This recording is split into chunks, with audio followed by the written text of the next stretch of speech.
Welcome back. It's been a very, very informative morning.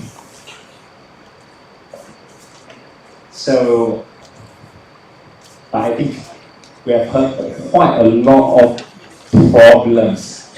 So maybe in our discussion, we are going to spend a little bit more time to discover or to discuss what are the ways out. But before that, let's start with an audio clip. So,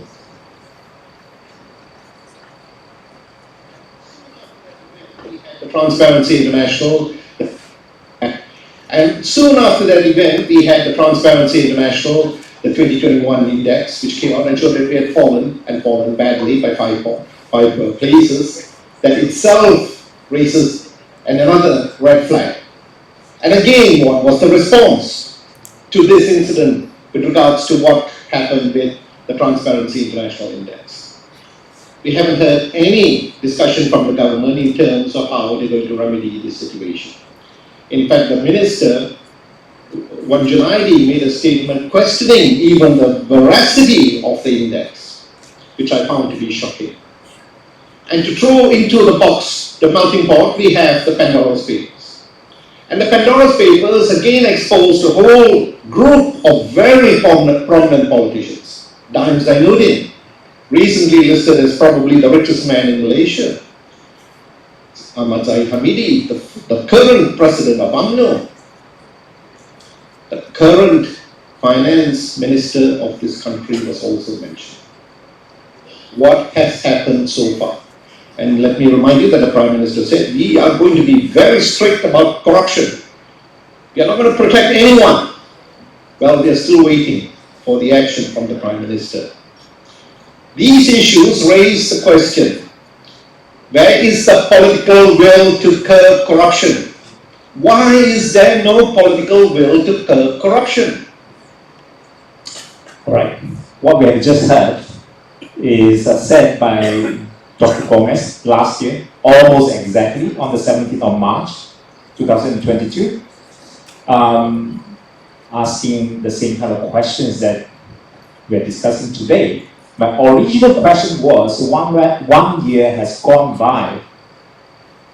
Have you noticed any change? But I suppose you already answered part of the questions mostly in your speech this morning.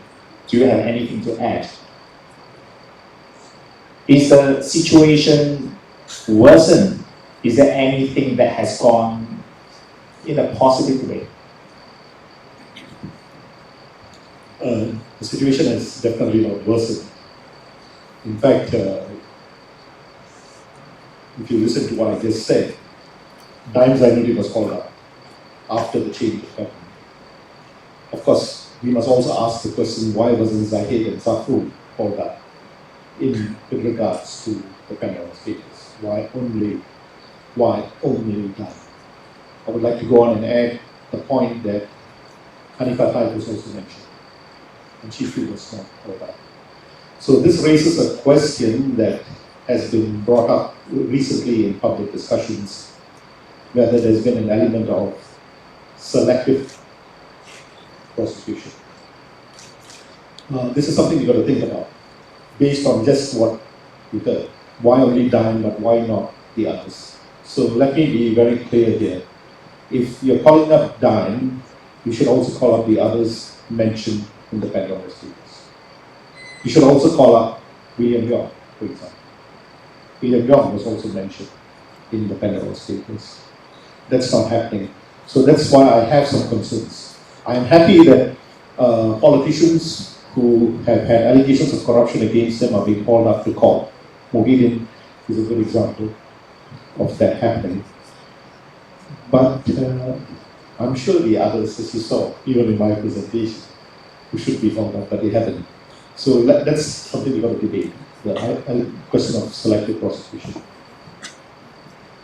Now that we are facing this systemic corruption, I think before that, the first question is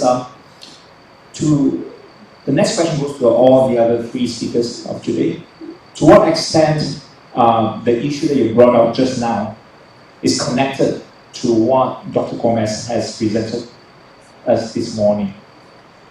So, Dr. Melati, would you like to start?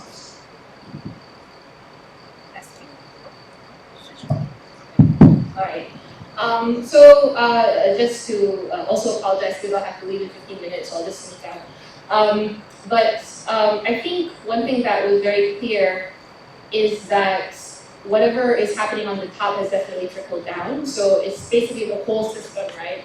And so I think in a way it's a bit disheartening, like how do you fight an entire system? But I think that the fact that real people did not receive like food and cash that was promised to them and very tangible things that affect them rather than, you know, just somebody they read in the papers or watch on TV, I hope that that is going to turn people's perception on why we should care about corruption, right? It's easy when, you know, somebody else is disturbed and you can kind of ignore it, but then when it's happening to you, I think it's a bit different. So yes, the system I think is a bit rotten in a sense, but when it sort of trickles down to ordinary people, I think hopefully that's when we can see more change happen. Adrian? I'm a bit worried about our own moral compass. Are we clear what is wrong and right? These are all complex, very sophisticated stuff. I think that for the common Malaysian, I think for them, they're willing to close one eye. Either personally they can justify, like you said, selective prosecution. For the common Malaysian, maybe it's okay, let the officers do, let the politicians do. And unfortunately, the public service also thinks like that. So while the focus is on what the politicians are doing, what about all those small Napoleons in Putrajaya who is, holding the whole country at ransom? How do you weed out those actors? And, you can see conflict of interest sometimes in how contracts are given out, who are the cronies who get it. And if you dive deeper into the business sector, I'm not saying I've done, but I do hear how it's systematically executed. So it's not just as simple as going after or charging someone. It's the whole tree is rotten. Yeah, just now you show the tree, right? So the whole tree is rotten from top to bottom. Dr. Kumar? Okay, I think what I said, just ties in quite well with what Dr. Gomez said. And the problem is, in Malaysia, the major source of corruption are the politicians. But they are necessarily evil, right? We are a democratic society, we need politicians. So we need to think of how do we contain this difficulty, because politics requires money. If you don't have money, you can't run a political party. You can't have your officers, you can't have your research, you can't have your meetings, you can't have your staff. So where do you expect them to get the money from? The members alone give that much money. So they just turn to businesses. And we must understand when we are critical about political funding to political parties, we are then actually getting politicians to turn to businesses. Then businesses have a larger say over the policies than the ordinary person, isn't it? So actually we are undermining democracy by not funding politicians. We should have a proper funding of political parties. And that should be done in a way that doesn't actually help the largest party. If you go just by the number of seats, then again, the first past the post, the parties that lost will not get enough money. So actually what some people are suggesting is, you have a third voting list. You vote for your MP, you vote for your ADU, and you vote for the party you want your money to be given to. And if you take a particular party, let's say you take PAS will get $10 a year because of your take for until the next elections. So in that way, the $200 billion per year is given to all the political parties. So once you fund them properly, then we can say you don't take money from businesses. We can be more strict about other things. So I think that's important. But the one problem that I faced when I was MP is that many people come expecting to get help. And they can't pay their water bill, there's not enough money to buy food. They come to politicians. So that is a major problem that politicians face, especially in rural areas. People expect you to give money. Temples have, their festivals, they expect money. Schools expect money. NGOs expect money. And as a politician, difficult to say no, You've got to say yes. So where's the money going to come from? Of course, you've got friends and all that, okay, you get some money and give. But otherwise, what happens? So I think it's partly that problem, Malaysians tend to see politicians as Santa Clauses. And you've got to be a Santa Claus to get votes. So then, having said that, what I'm saying is the culture in Malaysia, the political culture in Malaysia, is something that actually pushes politicians to become corrupt.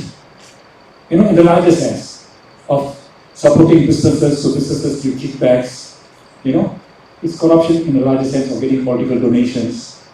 Because if you may get political donation from a particular company, which may not be the best company to do the particular job, but if you give the contract there because that is the one who's supporting you financially. So actually it's bad for the nation in terms of the administration of the nation. So I think you've got to look at this thing in a holistic way. Yeah, thanks. Yeah, but one of the issues that I had just now is that because there are so many different forms of corruption, and at different levels, people from different backgrounds, they see corruption in different forms. Like Adrian would describe it as we are starting to lose the moral compass, But is it a barrier because of different understanding of what is corruption? Therefore, it makes the discussion so difficult. And if it is, how should we talk about corruption then? How should we overcome this barrier? That when we talk about corruption, we're talking at different level, different form. So it's almost like sometimes we are not actually having a interaction at all. We're not talking about the same thing at all. So what can we do about it? How should we move our discourse forward? First, let me just address a point that Adrian said about how all this is very complex. I've heard this so many times, and I try to simplify. I'm trying to simplify as much as possible what the research is showing us. But the fact of the matter is, we're dealing with a very complex issue. Even in today's talk, if I get into the details as they come to academic, it goes over the head of speakers. I come to the point on the PFI scandal. The PFI scandal is an example of an extremely complex situation, which involves politicians, bureaucrats, and business people who get the contracts, and then what of the implementation itself. When we did the project, it was so complex, I can tell you now, even those who are doing the research found it too mind-boggling to put it all together coherently. And after we put it all together coherently, even then people were very couldn't understand it. Yes, you're all laughing, but that's the fact. That's how complex it is. And I mentioned in my talk, one politician who took this matter to the MECC, even the MECC officials couldn't understand what is happening. So what does this mean? We have to break down all this and come up with clear definitions of the different terms that we talked about today. We also have to trace the trickle down, as Melati just showed, and as Kumar also showed, the implications on the ground, the economic losses that are incurred. I was saying this morning, the law has not kept up with the corrupt practices that are occurring in this country. That is a serious problem. The law is very far behind in terms of the practices that are occurring in this country. And that is why we need the lawyers and we need students of economics and business to sit together, map out the system, and recognize where are the issues where we need to bring in legislation to deal with certain core issues. Let me give you one example. Pollution. I gave you a list of the 1990s where a lot of people, politicians and businessmen, benefited from politicians sitting in power. When all this was exposed, nobody went to jail for it. Nobody. When Najib wanted to go after Mahathir and he talked about the collusion during Mahathir's time, he couldn't find any evidence to charge Mahathir for corruption. But we do know that there was a serious abuse of power that transpired that allowed for the passing of important government contracts and institutions into private hands in a non-transparent manner. And this is why I come back to my point, policies. Policies are facilitators for these kinds of practices that are occurring. If the policy justifies it, then there's nothing wrong. If the policy justifies that a contract can be given based on ethnicity, and if they're doing that based on ethnicity, officially there's nothing wrong. It's just that common ethnicity, the problem with ethnicity is it's not going to the poor, it's going to people who don't require it. And there was no, as I said, transparency in the award. So we need to break down the system. We need to do a proper assessment of the system and how it works. And then we need to see where we need to legislate on issues to prevent rent seeking. Rent seeking, I agree totally with your definition. How do we legislate to prevent these kind of practices? Collusion. What exactly do we mean by cronyism? We need to define cronyism more clearly. There's a huge literature, as you know, Melati, on all this. There's a huge literature on all this. But that has not been translated into proper legislation to prevent these practices. And that's why we have to get moving on. But before we get moving into all this, we need to understand the system, as I said. It's extremely complex today, and unless you break down the system and show how the system works, then you will see at the top, and as Melati was saying, you'll see the trickle down happening. And nobody has done this yet. Nobody has actually done a proper assessment of this. Why hasn't it been done? Even we, academics, if we want to do it, cannot get access to the data. The data is not available for us to do it. And I can tell you now, even the GLC system that we talked about, even the government doesn't know how big the GLC system is. And even if they can figure it out at the federal level, what of at the state level? And you saw Kumar's point about how the Mantri Parishad has so much power to decide who gets the land. How is that even possible? There is the check and balance there in the system to ensure that the chief minister, the Mantri Parishad, cannot have that much power to unilaterally decide how land parcels are given out. So there's a lot of work to be done. Eh? We are nowhere near the beginning in getting this work done, even in academia. Alright, because Dr. Melati needs to listen, I'm going to ask you one question. Yeah. On the ground, as you are observing the situation, how do those people who have been victimized by this corruption understand the whole situation? Do they see it as a victim of corruption? Do they understand that this is the consequence of corruption? I mean, I think they do because, for example, we spoke to somebody who was saying like, oh, you know, we saw when the truck came in with the food that it was full, right? And we know how many people roughly are in the village, so we should know how much each person gets, but we don't get the amount that, you know, we should be getting, right? So I think it is very tangible things, right? So I think people do understand it. Whether or not I think they know who to blame or they have a way to sort of vent their frustrations, I think that's another issue. I don't think they do. I don't know who you would complain to if you're like undocumented and not getting help. I mean, that's life, right? So, but do they understand that they're being short-cut? Absolutely. All right, I'll give you the last word. Is there anything that you wish that we should have talked about but we didn't have the chance to talk about before you go? Wow, I feel like we talked about quite a lot, so I'm not sure, but maybe I can ask Adrian one question because Sure. right before I leave. So, so you do a lot of work on the migrations, you know, the labor migration stuff, right? And I feel like, I mean, there's I feel like a lot of people don't know that there's a lot of corruption in the bringing in and the permits and blah, blah, blah, right? But that aside, I wonder what is your most compelling argument to support migration in general? Because I've heard like I work with a lot of businesses and they'll say like, of course, prioritize religion first and do all of this stuff, but as somebody who's worked in this, because I've also heard people say like, maybe we should not have any foreign workers if we're not going to treat them well. So what are your thoughts? Sorry. Like I said, it's actually a dilemma to balance these two competing rights, the prioritizing relations and also foreign workers. But the reality is migration is much more complex. People are not just migrating for work, they are either fleeing conflict or now there's climate change, another layer of complexity. So if we think we can say stop migration, I don't think it's possible, you know.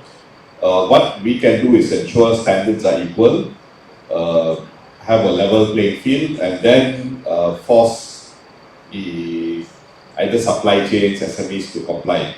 So then they will be knowing that the standard is equal, enforcement is efficient. They would naturally say, hey, why should I pick? Assuming no corruption.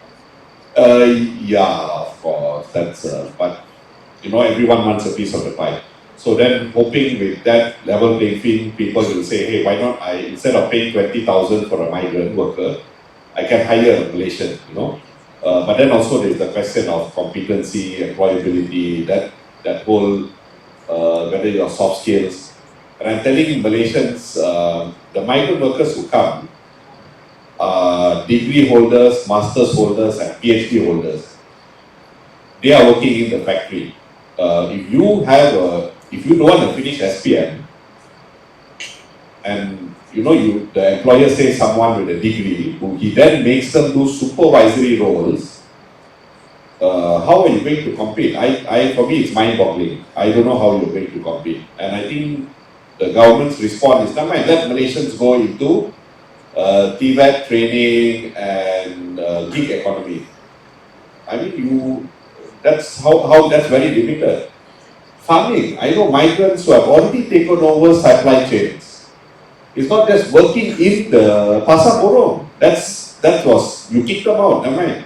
What did they do in Selayang? They just opened the same damn thing outside.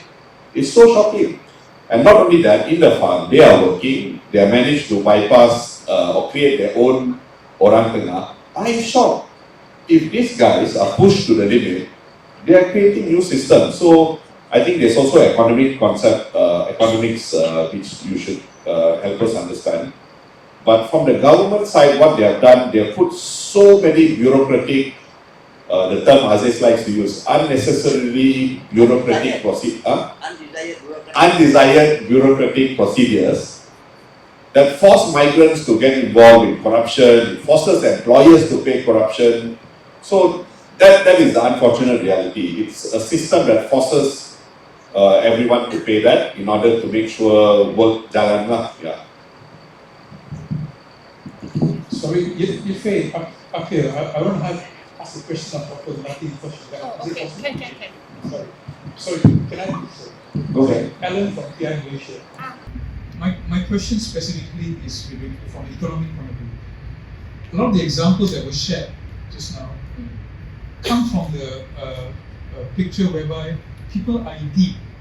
You know, you talk about trickle-down corruption. People are in need, that's why the state or agencies have the means to give them assistance. So, and that can create corruption. Now, if we address why are people in need, one of the main reasons is because of depressed wages. Yeah.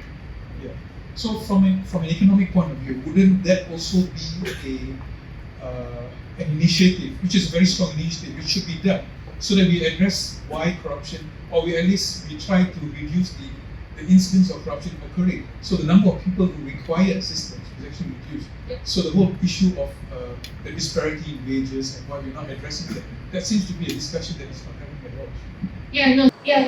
Thank you very much for that, and that's absolutely right. And I think I always say that we base our lives around the market system, right? Therefore, our wages determine basically a lot of different outcomes, right? So you're absolutely right. And I think one thing that has been quite clear to me has been, and maybe relates to the farming aspect as well, has been this intermediation thing. So one way the government has tried to address the issue of income has been through like small scale entrepreneurship instead of focusing on like the wages itself, right? Like job wages. And that has not really worked well because, for example, we spoke to many communities in rural areas that the thing that they were told to do was make crafts, right, and sell, right? But when the lockdowns happened, nobody could go get the crafts. Nobody could basically help them get sort of access to livelihoods. And so I think the intermediation really harmed them in that way.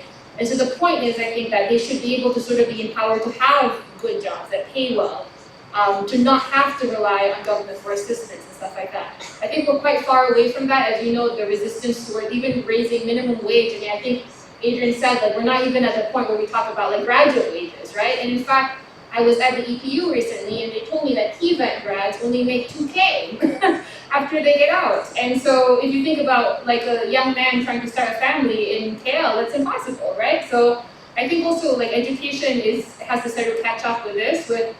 We're telling young people to go get degrees and get all of this, but if they're just to come out and earn minimum wage, then what was the point of the education, right? So you're absolutely right, and I agree completely with that. Well, before I take the question. Is it for me?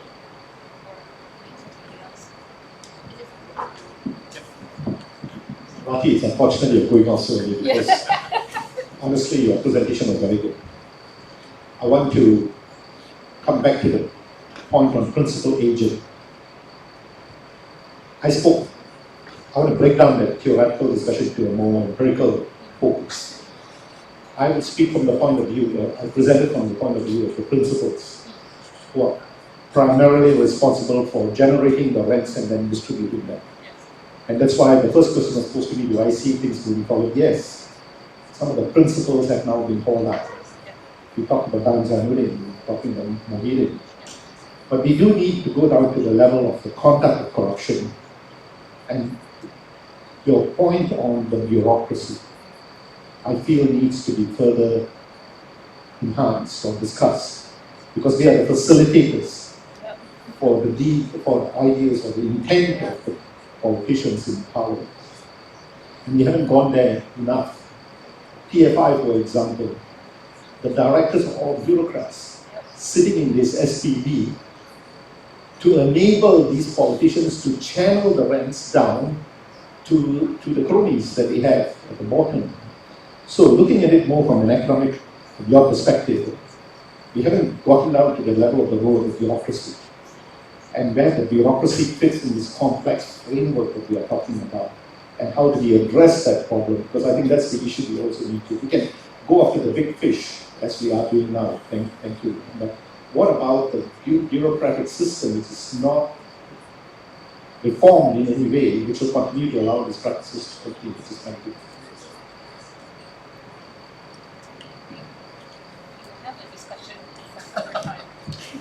Well, before we continue, let's put together our hands together to thank Dr. Melati for her contribution.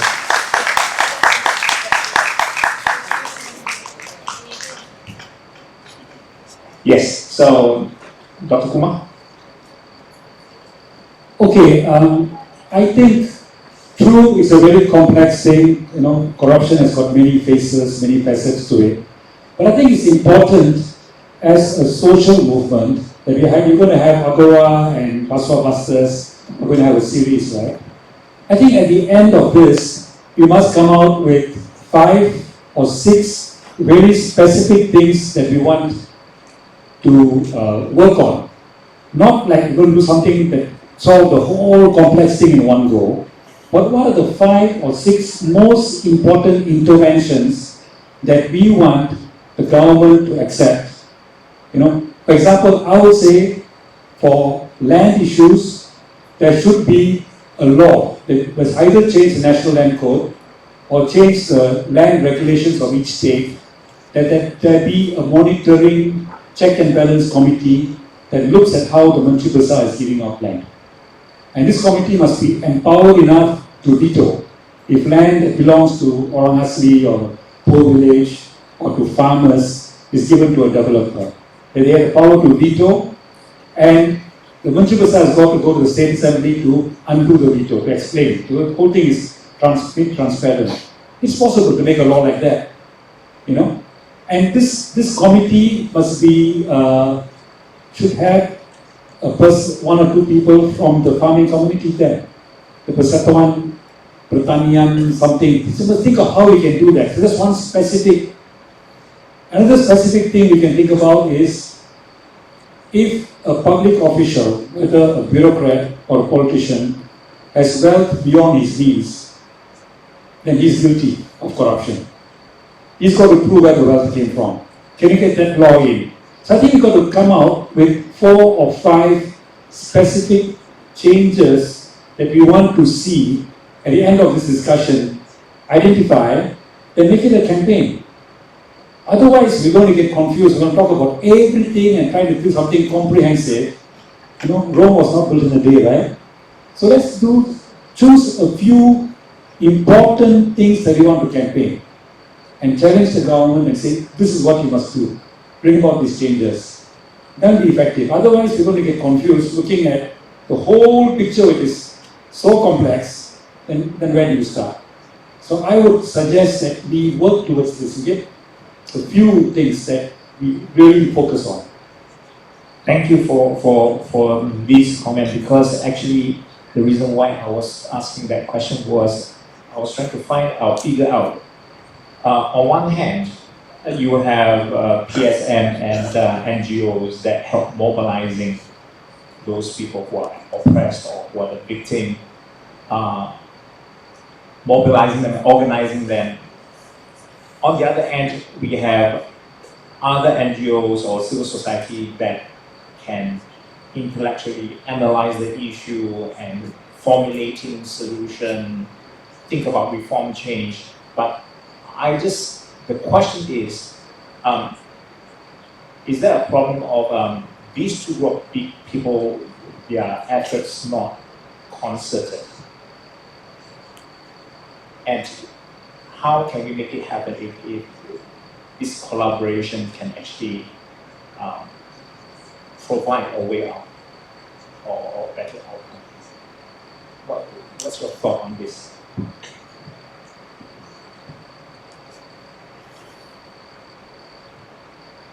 Would you want this one? In terms of collaboration, yeah, there's always more space for collaboration. But talking about corruption without class consciousness is also problematic. So who are the people to be prioritized when it comes to reforms? For me, that is a bit tricky, but we need to look for a solution.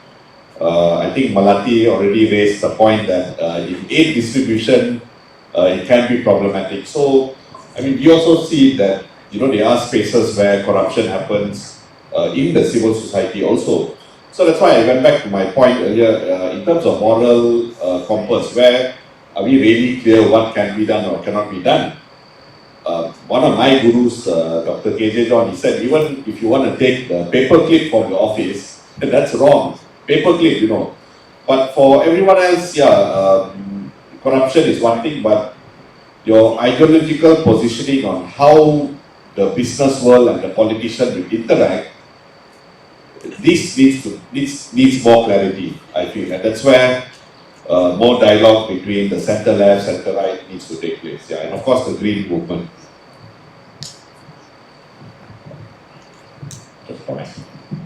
Well, actually, to respond to Kumar's point, it's already well laid out what we need to do. We need to do immediately. The first is the Political Financing Act. We've been talking about this since 2009.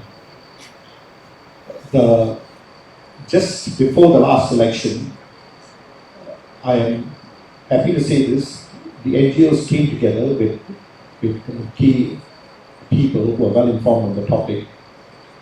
And with the FAR Council, we even drew up the Political Financing Act.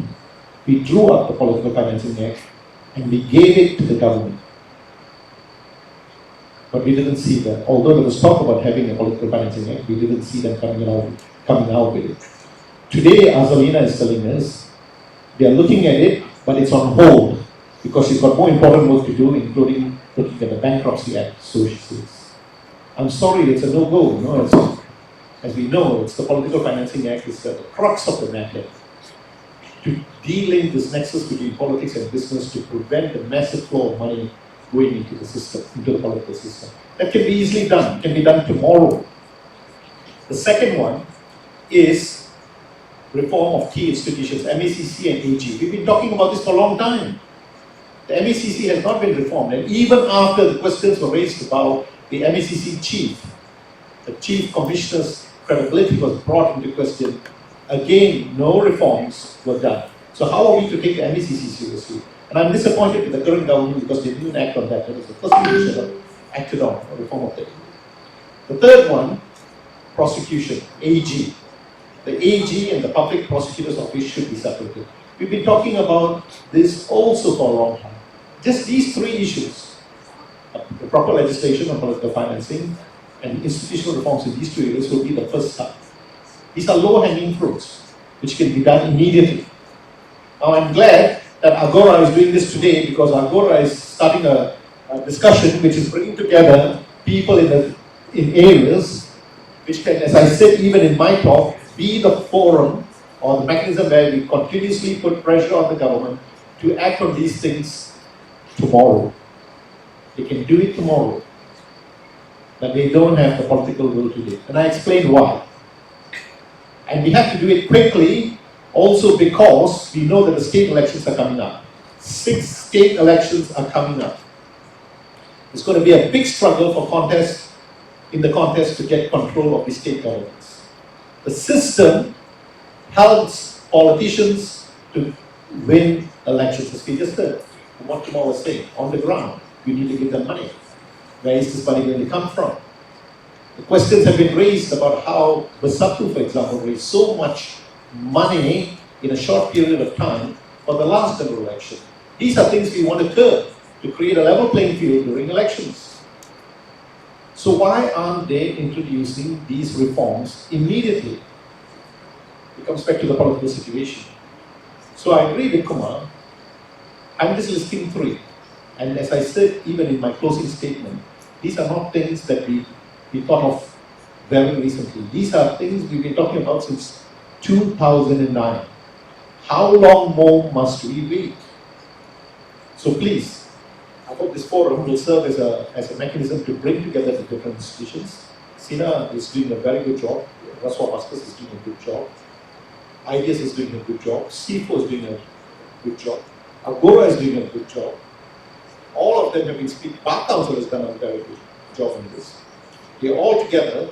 It's not that the work hasn't been done. It's the politicians are not responding. That is the problem. So just to address your point, Kumar, it's not that the noise hasn't been made. The noise has been made for quite some time. The reputation has been made for quite some time. It's just that we can't get the politicians to respond appropriately, even now, today, as we speak. It's been a continuous delay. How long more are we going to continue to delay this? Right. So since we're talking about political will, I will ask this question to all 3 speakers. So, how, in your opinion, what is the feasible things to do that can influence the political will of our politicians from your own perspective or your position? Where can we look for the solution of this lack of political will?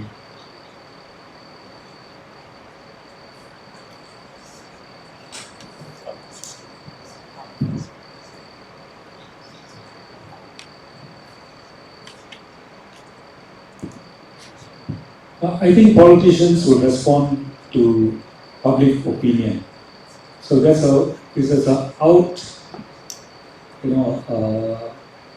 there is public opinion that pushes certain of these reforms, if the public is strongly behind it, then I think they would respond. So I think it's not a question of giving them clever technical solutions, but it's by creating the awareness in the public to demand these kind of changes are brought about.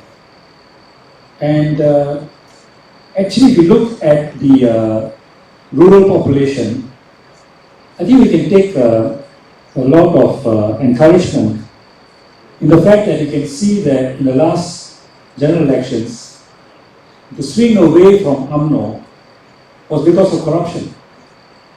You know, a lot of the rural Malays were, even though UMNO has been giving them goodies, UMNO is Santa Claus, but that was not enough to overcome the fact that UMNO was perceived as being very corrupt. You know, and so when people talk about the green wave, yeah, there was a wave, there was a swing towards Bersatu and PAS. I don't think Islam actually captures the entire part of it, or even part of it, you know. I think a lot more of it is because of people got really fed up with the level of corruption shown by UMNO leaders. And so I think that thing is a good thing, you know. That means a lot of people don't accept it. So we can build on that, you know. Only thing is in Malaysia, to build this anti-corruption narrative, there is a tendency in Malaysia to see things in an ethnic way. So it will be seen, I mean, is this anti-corruption narrative an underhand way to undermine the affirmative action for the poor Malay community? That will be what will be in the mind of some people. So I think we need to address that, to show that, you know, affirmative action for the people who need it is something we all accept and we all support. Poverty must be addressed. Issues like Bumi-Putra participation in the SME sector, that has got to be addressed, that has got to be supported. We've got to put these things out there, because otherwise, when you bring out the anti-corruption thing, it will be perceived as an underhand tactic to go for my ethnic group's rights. And that's how people will not get to things. I think we've got to see how to actually be very clear about this, is it?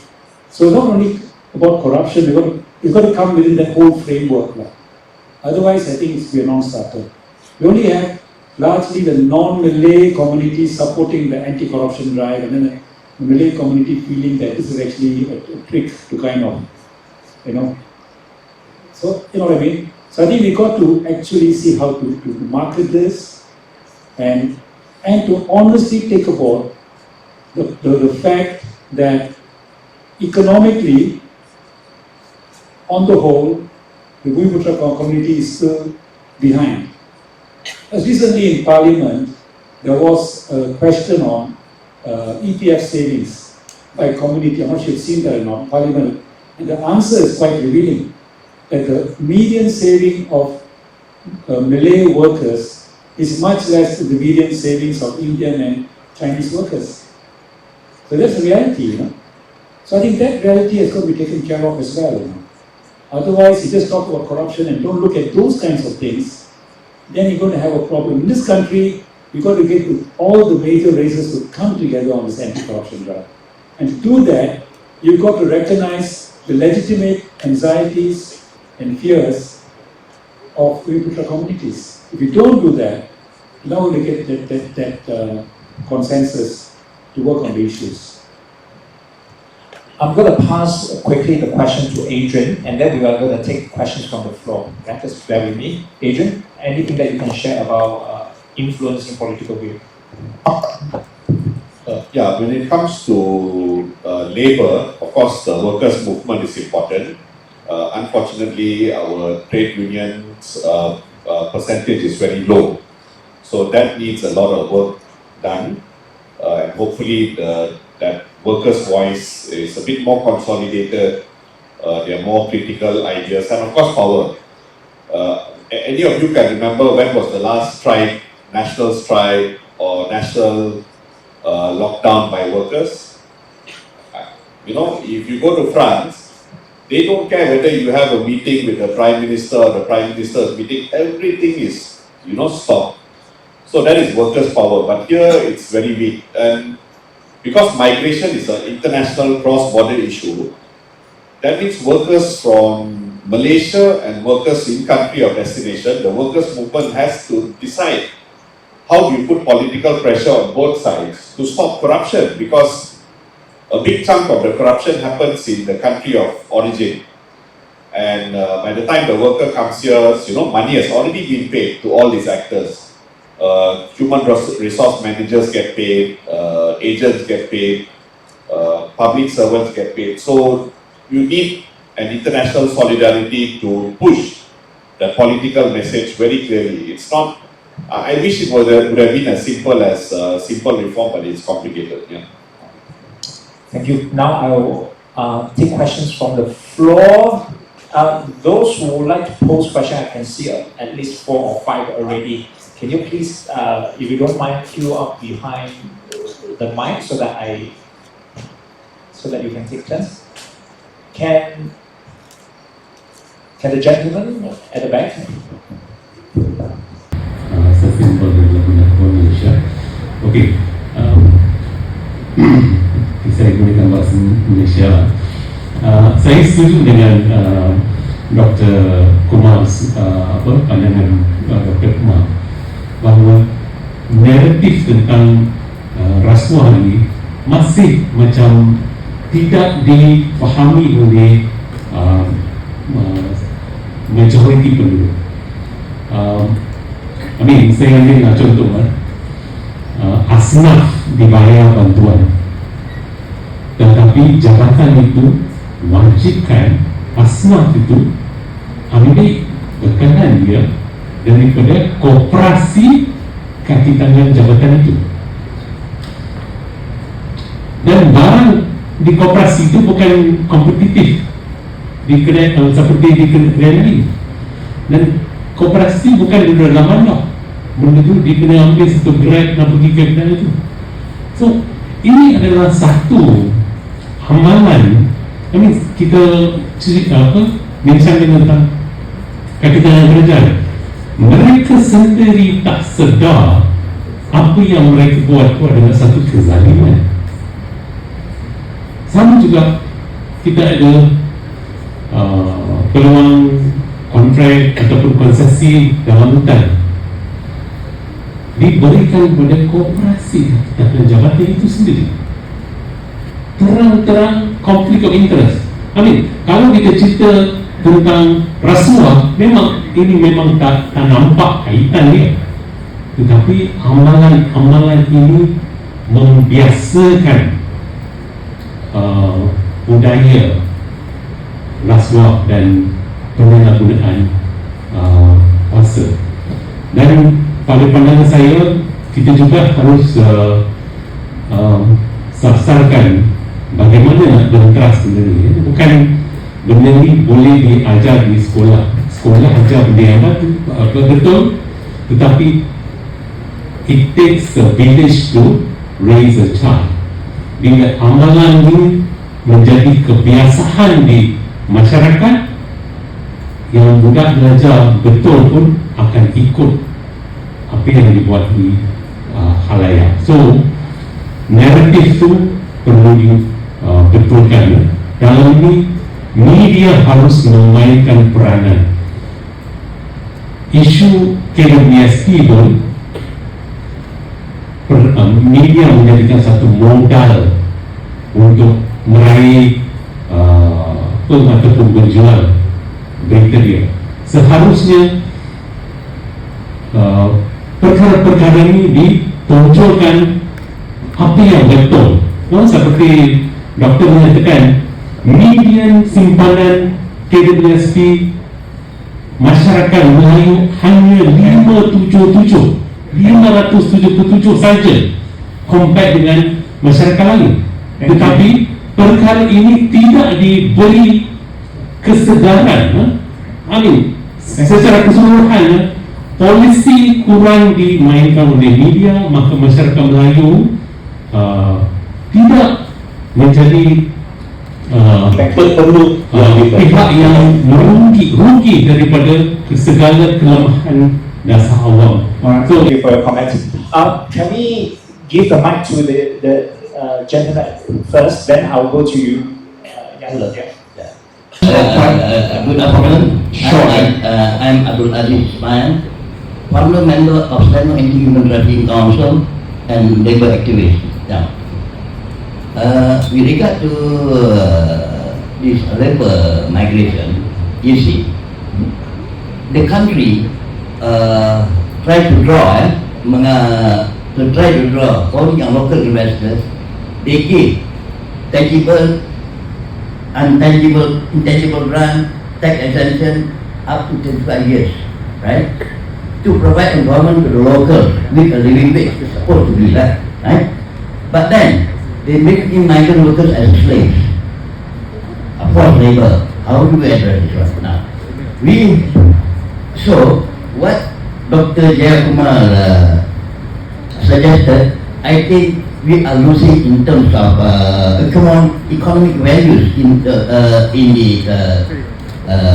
labor migration up to 25 billion a year, where we can check on the statistics of the, so they come up with all the undesired bureaucratic procedures of labor recruitment. So it can be done with import. To me, I have a strong will on this issue where the politicians have no political will. I think the court is the best avenue to put them to get it done. All right. Thank you. Thank you. Can we take two questions first before we respond here? So my question, right? Because earlier, Introduce yourself, please. Yeah. I'm Alexis Moon. And I'd like to ask to the panel and particularly Dr. Kumar, because earlier Dr. Kumar mentioned a lot of issues regarding land and also issues regarding orang asli encroachment. In the past week, there has been some proposals from the Johor Sultanate to actually recategorize orang asli land as Sultanate land in an effort to curb encroachments into these reserve areas. What would be the opinion of the panel relating to this proposal from the Sultanate? Thank you. We'll take one more question. First question is concerning this discussion about the impact of corruption, the economics of that corruption. And we're seeing a situation in the pharmaceutical industry right now in the healthcare sector, where the use of tender agents for the purposes of realizing the Bhumiputera first policy and so forth introduces middlemen into business transactions that otherwise should be quite straightforward. They take 16-18% out of the transaction and as a result add on to the cost of doing business. Today, we are seeing in real time a possible massive disruption on the public healthcare sector because of the problems of Pharmaniaga. We are seeing in real time, right now, we're seeing that the possible collapse of Pharmaniaga could disrupt the entire healthcare system because they're such a major player, but also the dependency on the government, but because of those sweetheart deals that they've had for decades, old concessions and so forth. So, question is to Terence, because you talk about complexity, this is an example of a complexity where we're going to see real life impact on people as a result of this. Question, please. That is the question. We are seeing the impact. So, your comment on the current situation and what can we do about it. The second question is Dr. Jeyakumar. 130 million is the estimation by Ideas and Versi, if I'm not mistaken, concerning public funding of political parties, concerning that proposal you mentioned about how tax money should be funding political parties. Do you think this is a good use of tax money, which is to fund political parties, when tax revenue is less than 10% of those who are eligible? That's the correction. People who work is around 30 million. The number of people who pay tax is 2.3 million. Is this a good use of taxpayer money? Thank you. Thank you. Can you wait for next round, please? Yeah. Can the panelists respond first? Okay, regarding the issue of categorizing orang asli land as royal land, I think that's quite dangerous because the person who made that statement may have the interest of the Orang Asli in heart, but what happens when other people come into power? I think the Orang Asli have for a long time been doing mapping, and they're asking that the land that they consider as a communal land be gazetted and special grants be given to the community itself. They don't want individual grants. To give individual grants, then out of poverty, people can sell it to other people outside the community. So they're asking that their area, the traditional area, which they used before for their Pemuda, their previous longhouse, their burial sites, the sacred areas, that area be given to them. And that's taking place very slowly, So I think that's what the government should do. We should give the Orang Asli some land around it, their kampongs. And that can be some kind of economic basis for them. I mean, they can use it. And that's what we should do. Instead of making it royal land, But right now, we see like all over, like in Perak, their land is just be given out for logging, and because it's not been gazetted. Though they've been there for so long, it's not been gazetted as Orang Asli land. And even if it's gazetted, it can be de-gazetted as well, But if it's stronger than a gazette, it's got to be like given like a grant, but to the community, a communal grant is what they're asking for, and I think we should all support that demand. And Azrul, you asked about political funds. Yeah, I think it is well worth it, because the money that we lose through corruption, and misuse of government resources is far more than that. And 130 million is what? Million. What's our okay, one of the figures now, 130 million compared to a budget of 390 billion is what? Less than 1%? 0.5%? I think it's worth it. Because otherwise, not only are we losing money through these bribes, corruption, which misdirects how public assets are being used, we are also undermining the whole democracy, because it gives the political donors, the rich companies, the corporations, so much power over the political process. We look at America now, what's happening, and you can see it, all the large super funds that politicians rely on is totally undermining the political process, So I think it's well worth it. And it's not, and you can't say all the government money is actually coming from direct taxes, income taxes. There's also corporate taxes, there's also consumer taxes, sales taxes, there's also income from Petronas. So government income is not only from the 20% or 10-15% of Malaysians who are paying, it's also coming from other sources. So I believe it's very worth it.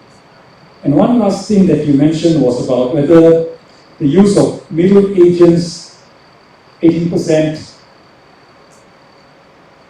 You see, the problem that we face in this country is Bumi Putra participation in the SME sector is still far below par. There are not enough Bumi Putras in the larger SMEs. A lot of them selling hot dogs and goreng pisang.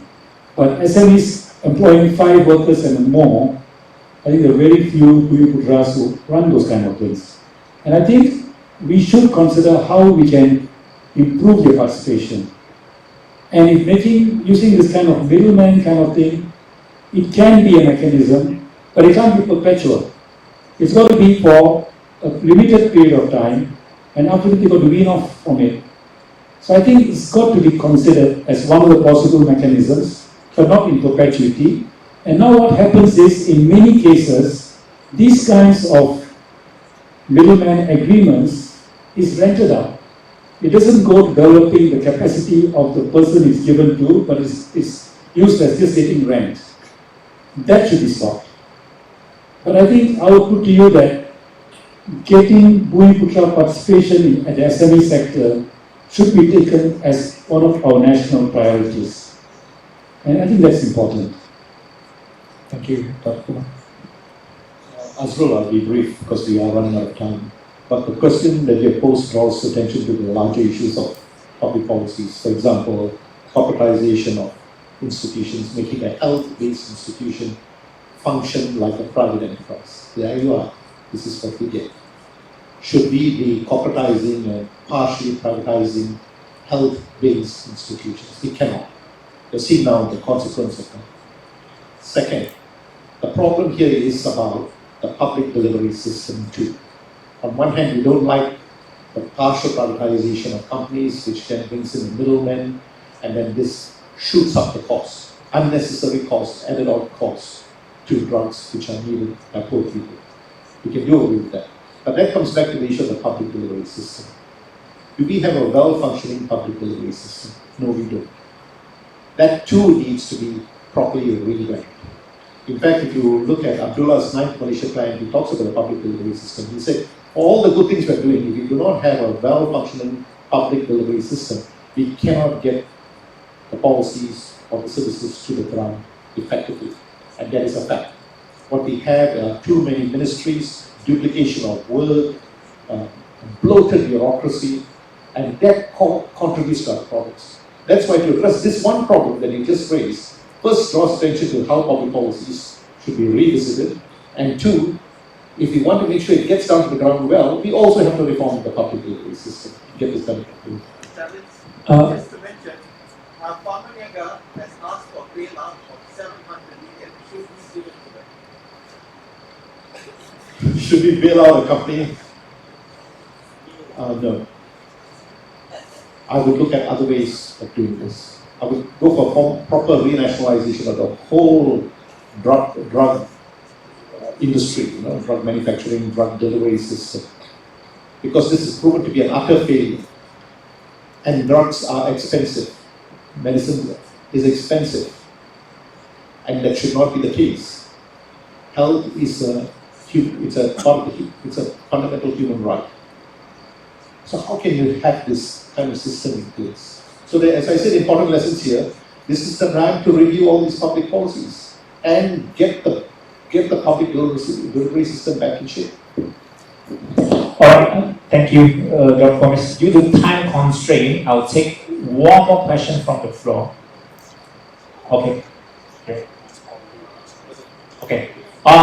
Just one last round. So whoever wants to pose question, please get ready. This will be the last round of question. Yes, please go ahead. Okay. Just one last round. So whoever wants to pose question, please get ready. This will be the last round of question. Yes, please go ahead. I'm Elil from Free Malaysia Today. Switch on the mic, please. The mic is on. Hello, can you hear me? Yeah, I'm Elil from Free Malaysia Today. So my question is to Dr. Terence. You mentioned earlier about this government currently being a cleaner one, a better one compared to the previous one. So my question is, and you've also spoken about selective prosecution, right? So my first question is, in your view, is the Anwar Ibrahim government will only go against corruption when it's against his unity government, but not when it's happening in his unity government itself? And my second question is on political appointees. As we can see, the most recent one is the UMNO Man Ashraf Wajidi being appointed as the Mara chief. So would you consider this as also a part of corruption? And if yes, with these red flags, how far is the nation from being a corruption-free nation? So those are my Before you answer, let me just read out two questions from the online. There's one participant that asks, how can we as ordinary people weed out systemic and institutionalized corruption?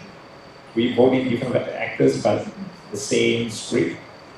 Push for taxpayers-funded political party funding.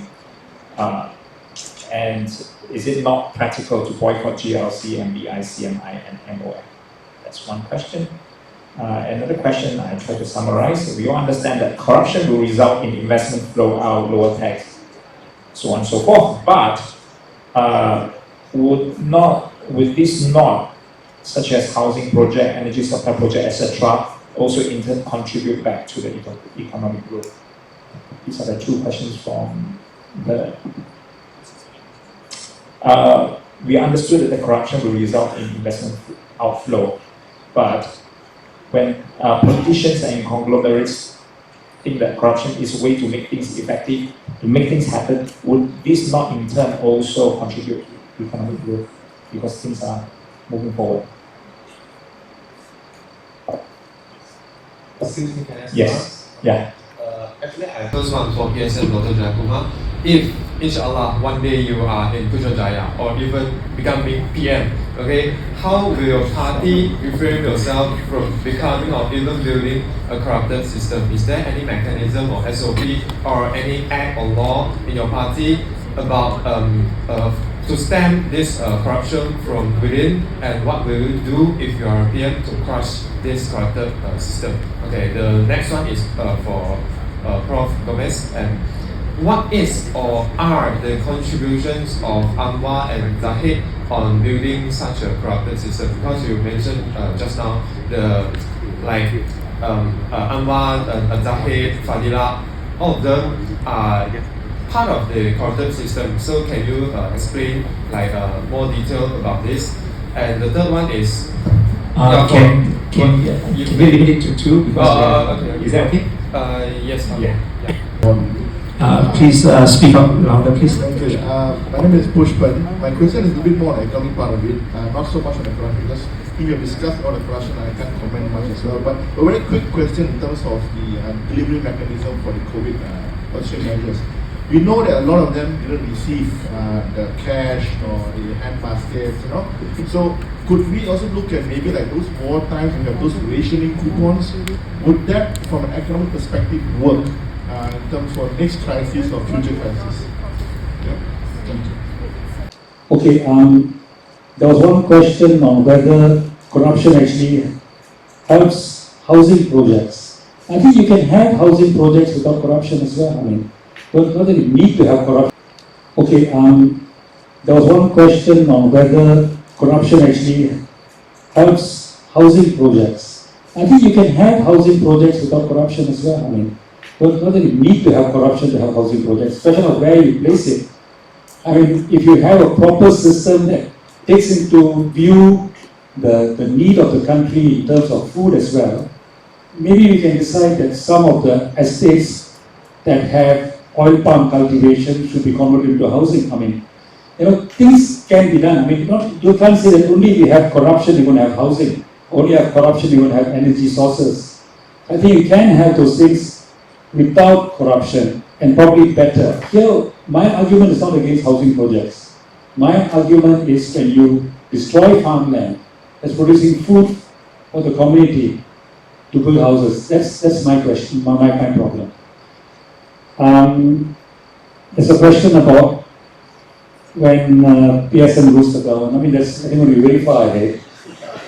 But I think it's a very good question because it's easy to be non-corrupt and to be very principled when no one wants to bribe you anyway, right?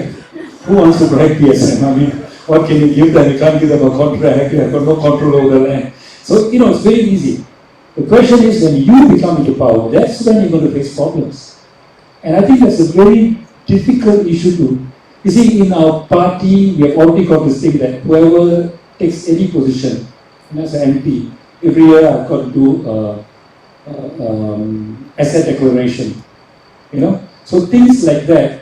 In fact, in one of our AGMs, we brought up something saying that if anyone wins a political post, then that person must form a committee within the party if he wants to buy property, if he wants to buy a car. But explain where the money is coming from. It was hotly debated, but it was passed. I think political parties need to create internal structures that look at their own leaders, because the leaders will be approached by business people who want to get things done. You don't have to go look for corruption. You'll come knocking on your door. When I became an MP in 2008, in the first 2 weeks, a paper tycoon came to see me and offered $700,000 if I could take him to see Nizam, who was the chief minister. So I told him, you go and see directly, like the new government is something on what you do, go and see directly. So, things, when you become a politician, you get this kind of, so you need your party to help you. And I think it's important for the politician who's coming forward to accept that if you are going to stand as a candidate, you are accepting oversight from the party to help you handle these kinds of. So I think this requires a lot of thinking. Internal culture within the party also is important. But I think that's going to be a big problem. Any party coming into power is going to face this kind of problems from the business sector, from other people who are trying to buy your people over, trying to influence you. So I think it's a real issue. There's no easy answer to that. Yes, the thing.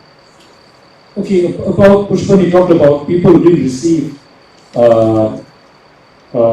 assistance. I think a lot of things like the brain and all that did get to people. The actual cash handouts, when they use direct transfers to the person's accounts, that went through. It's only when things were given in kind through bodies, through NGOs, through MPs, maybe then those didn't get through. I think direct cash transfers using the BRIM system, going into the accounts, those things went through. Things like the employment subsidy schemes, those went through. Those went directly to the people who went through. Those went through intermediaries, sometimes didn't go through. I'm going to address the question by the reporter from FMT. Did I say cleaner and better? Please quote me properly. What I did say, and let me be clear, I have more faith in this government than I have in the previous two. I have more faith in this government because this is really a coalition of many different types of parties. There will have to be a negotiation on many issues at the cabinet table. Having said that, I also want to make the point about power elites. Power elites can come to an agreement about forming this coalition, even who sits at the cabinet. But I do think, and I said this earlier, there are a lot of good politicians sitting in parliament today who I have great faith in to do the right thing. And there will be debates going on between them and these power elites, the leaders of these parties too. So in that sense, there's a lot more dialogue I feel that is going to go on here than we would have seen in the previous two governments. And that can only be good. And I'm hoping that this will lead to better reforms than what we would have seen under the previous government. The second point, selective prosecution. My point on that. I want to be very clear on this. There will always be criticisms of selective prosecution unless the current government does the most important thing now. Make the MECC and the AG's office independent of the executive arm of government. Simple. Make them independent, autonomous. And please do something about MECC commissioners too, because if the MECC commissioner is not seen as credible, then we have a problem there too. So these things can be done quickly. And then let them get on with the job of getting these things done. And whoever has to be prosecuted for any allegations of impropriety, leave it to these autonomous bodies to do it. Why haven't they moved in that direction yet? That is my question to the government. Why are they so slow in doing this? And the third point on GLC appointments, I'm not happy at all with these GLC appointments. It is very clear that GLC appointments can be abused. Now, is this corruption? I come back to my point earlier in the talk.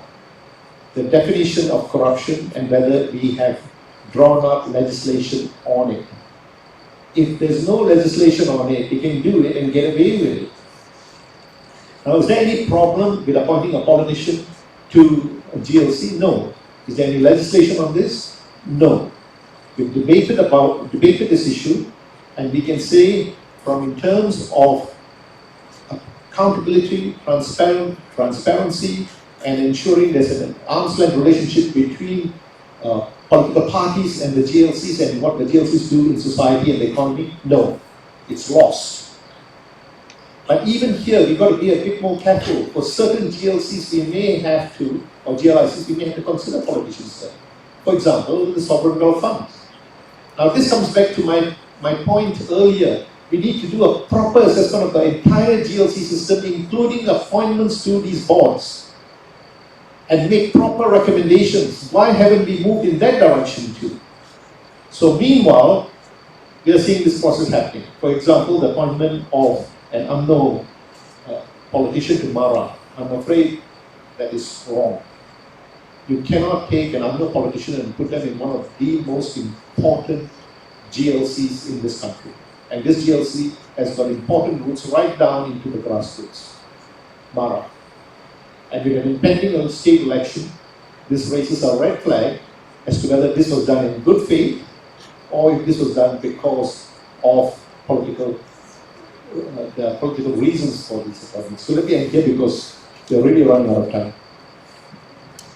Well, I'll just invite Adrian to give one last comment before I wrap up. I think in terms of Malaysians' perspective, the conflict of interest is something I think people don't get.